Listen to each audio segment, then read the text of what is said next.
nagsaanay ng mga tao, kagaya nito guys, oh. Tapos aalis sila, may darating ng mga 5, aalis sila, may darating na 10, aalis na naman. Ganyan lang ang dagsa ng mga tao.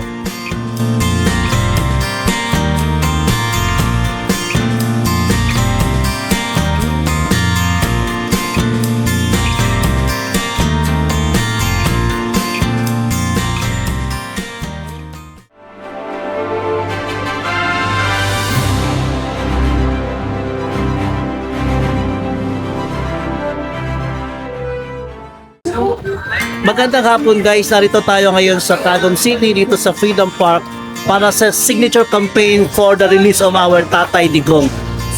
So what we need guys para makasign ka is your ID, government ID para makasign ka sa petition for the release of Tatay Digong.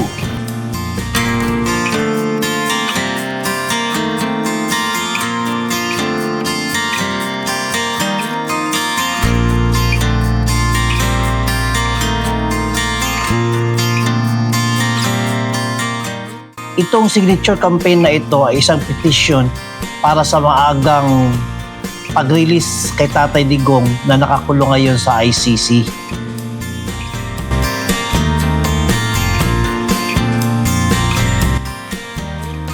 Kaninang umaga hanggang ngayong hapon ay marami-rami naman ang pumunta at mag-sign ng petition.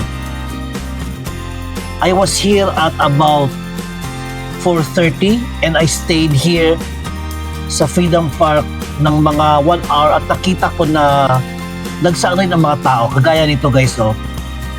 Tapos aalis sila, may darating ng mga 5, aalis sila, may darating na 10, aalis na naman. Ganyan lang ang dagsa ng mga tao.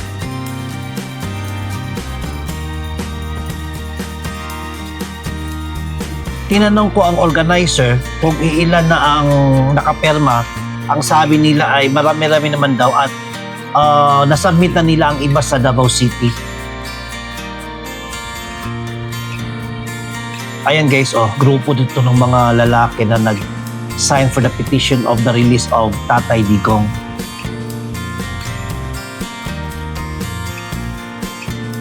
Siya nga pala, this is a nationwide campaign or nationwide signature.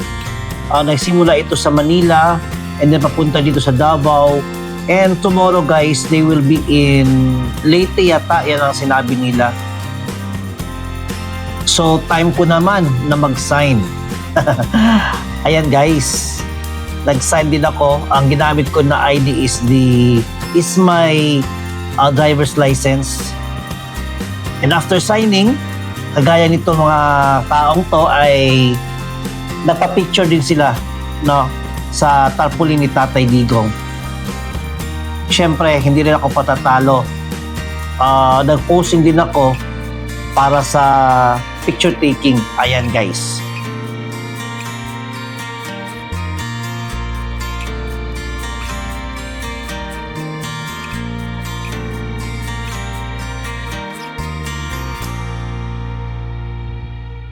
Ito, marami pang dumating until 6 yata sila, 6 PM ng gabi. So, ito pakonti-konti lang dumadating, pero pag alis sa ibang grupo ay meron na namang darating na ibang grupo. And ipagpalagay mo, alas 8 nagsimula and then 6 o'clock natapos, 5-5, pa 10-10, madami rin.